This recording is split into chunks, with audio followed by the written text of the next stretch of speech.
તો ભવનાથમાં આવેલ આશાપુરા મઢ ખાતે અષ્ટમી નિમિત્તે બપોરે હવનનું આયોજન કરવામાં આવ્યું હતું। સેવક શાસ્ત્રી અતુલભાઈ પુરોહિતના યજમાન પદે યોજાયેલ આ હવનનો લાભ મોટી સંખ્યામાં માઈ ભક્તોએ લીધો હતો। આશાપુરા માતાનું મંદિર ગૌરક્ષા આશ્રમના રસ્તે આવે છે, જ્યાં ભવનાથમાં જે નવો રિંગ રોડ બનાવવામાં આવ્યો છે ત્યાં આ માતાજીનો મઠ પૂજાઈ રહ્યો છે। વિશાળ મંદિર પરિસરની અંદર આશાપુરા માતાની એક દિવ્ય મૂર્તિની પ્રતિષ્ઠા વિધિ કરવામાં આવી છે। એમના દર્શન કરીને હવનનો પ્રારંભ સવારે 9 કલાકે થયો હતો।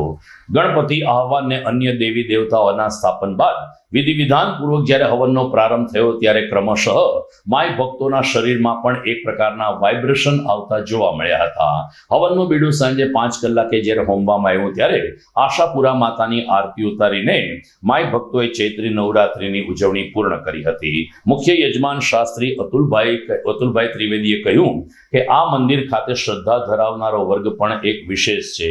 અનેક માય ભક્તો માં અંબાજી ઉપર દર્શન કરે છે અને આશાપુરા માતાના દર્શન કરીને પોતાની ધાર્મિક યાત્રા પૂર્ણ કરે છે।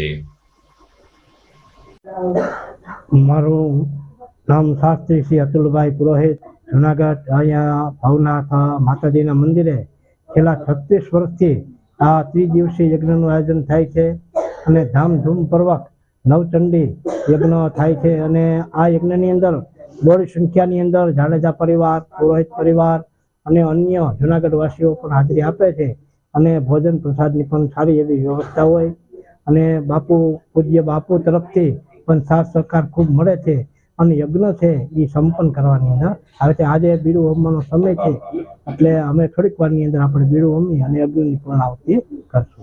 બોલીએ શ્રી આશાપુરા માતની જય।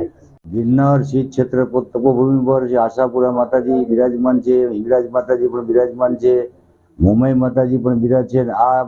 આ મંદિરે આજ 36 વર્ષથી આ ત્રિદિવસીય યજ્ઞનું આયોજન કરવામાં આવે છે। આમ તો 4 નવરાત્રિના યજ્ઞ આ મંદિરે કરવામાં આવે છે। આસો મહિના શરદી નવરાત્રિમાં શ્રી જુનાગઢ શ્રી પુરોહિત પરિવાર દ્વારા યજ્ઞ કરવામાં આવે છે। ચૈત્ર મહિનામાં સમગ્ર ગુજરાતભરના રાજપૂત પરિવાર દ્વારા યજ્ઞ કરવામાં આવે છે। મહા મહિનાની અંદર નવરાત્રિમાં પણ સોની પૈડા પરિવાર તરફથી પણ યજ્ઞ કરવામાં આવે છે। આ જુનાગઢ જિલ્લામાં આશાપુરા માતાજીનો એકમાત્ર મઠ આવેલો છે અને ઐતિહાસિક અને પુરાણી મંદિર આવેલું છે અને દર વર્ષે મહાશિવરાત્રિ પરિક્રમા દરમિયાન પણ આ જગ્યાએ સદાવત નક્ષત્ર ચાલુ રહે છે અને અમારા ભાઈ ચંદુભાઈ પટેલ સાહેબ 40 વર્ષથી સેવા આપે છે અને દર વર્ષે પરિક્રમા, શિવરાત્રિ અને હવનમાં દર વર્ષે રસોડાની સેવા ચંદુભાઈ તરફથી આવે છે અને સુરતની અંદર ખોડિયાર કેન્દ્રેશ નામનું પેડલે ચલાવે છે। અને આજે ચૈત્ર મહિનાના 36મો મહાયજ્ઞ પાટોત્સવ આજે ઉજવવામાં આવે છે। દર વર્ષે આ ચૈત્ર મહિનામાં ત્રિદિવસીય યજ્ઞ રાખવામાં આવે છે, તેમાં બહોળી સંખ્યાના ગુજરાતભરમાંથી સમગ્ર ક્ષત્રિય રાજપૂત પરિવાર આવે છે અને દર્શન કરી અને ધન્યતા અનુભવે છે।